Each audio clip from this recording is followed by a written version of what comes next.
ये रहा राजेश खन्ना जी की आत्मकथा शैली। राजेश खन्ना। मेरा नाम जन्म से जतिन खन्ना था। मैं 29 दिसंबर 1942 को अमृतसर, पंजाब में पैदा हुआ। जब मैं बहुत छोटा था तो मुझे मेरे माता पिता ने उनके रिश्तेदार चंद्रा जी और लीला खन्ना को गोद दे दिया, जो मेरे पालक माता पिता बन गए। मुंबई के गिरगांव में मेरा बचपन बीता। मैं स्कूल में पढ़ाई के साथ साथ नाटकों में भाग लिया करता था।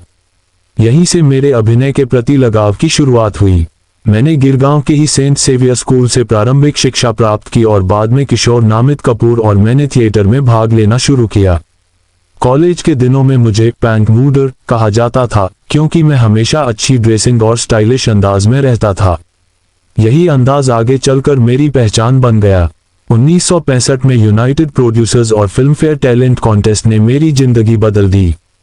इस प्रतियोगिता में करीब 10,000 प्रतियोगियों में से मुझे विजेता चुना गया।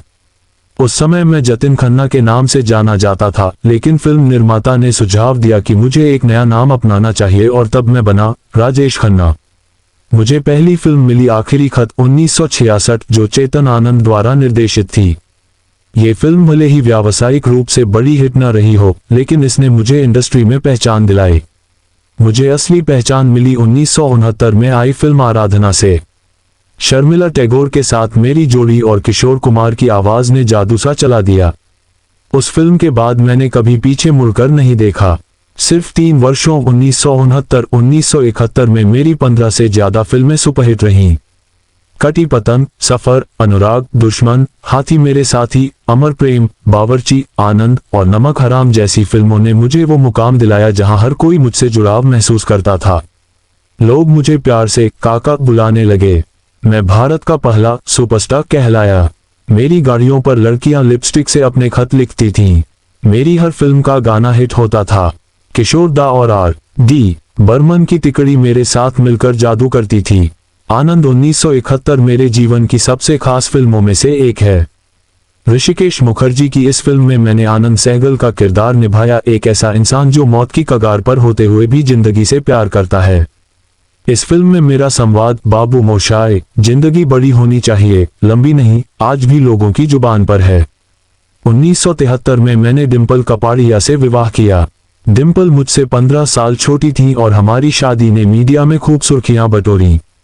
शादी के कुछ वर्षों बाद हमारे रिश्तों में दूरी आ गई, लेकिन हमने कभी तलाक नहीं लिया। हमारी 2 बेटियां हुई, ट्विंकल और रिंकी। ट्विंकल ने बाद में अक्षय कुमार से विवाह किया, जो खुद एक सफल अभिनेता बने। मेरे जीवन में कई अभिनेत्रियों से अफवाहों के अनुसार रिश्ते रहे, लेकिन मेरी प्राथमिकता हमेशा मेरा करियर रहा। मैं एक भावुक व्यक्ति था जो अपनी भूमिकाओं में डूब जाता था। हर सितारे की तरह मेरे करियर में भी उतार आया। 1980 के दशक में अमिताभ बच्चन का उदय हुआ और दर्शकों की पसंद बदलने लगी। मेरी कुछ फिल्में असफल होने लगीं।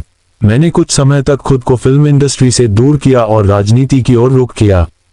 1992 में मैं कांग्रेस पार्टी के टिकट पर नई दिल्ली से सांसद चुना गया। राजनीति ने मुझे जनता के करीब लाने का एक और माध्यम दिया, लेकिन मेरा मन हमेशा फिल्मों में ही लगा रहा। 2000 के दशक में मैंने कुछ टेलीविजन शो और विज्ञापनों में काम किया। ऋतु और वफा है लव स्टोरी जैसी फिल्मों में मैंने वापसी की कोशिश की, लेकिन वह जादू फिर से पैदा न हो सका। मुझे एक बार फिर तब लोगों ने याद किया जब मैंने 2012 में हवेल्स का एक विज्ञापन किया, बाबू मोशाय, जिंदगी बड़ी होनी चाहिए। लोग भावुक हो उठे। यह एक तरह से मेरी आखिरी प्रस्तुति थी। मुझे कैंसर हो गया था। कुछ समय तक मैंने बीमारी को छुपा कर रखा, लेकिन अंत में मेरा स्वास्थ्य बिगड़ता गया। 18 जुलाई 2012 को मैं इस दुनिया को अलविदा कह गया। मेरे अंतिम दर्शन के लिए हजारों लोग उमड़े, जैसे एक बार फिर मेरे चाहने वाले मुझसे मिलने आए हों।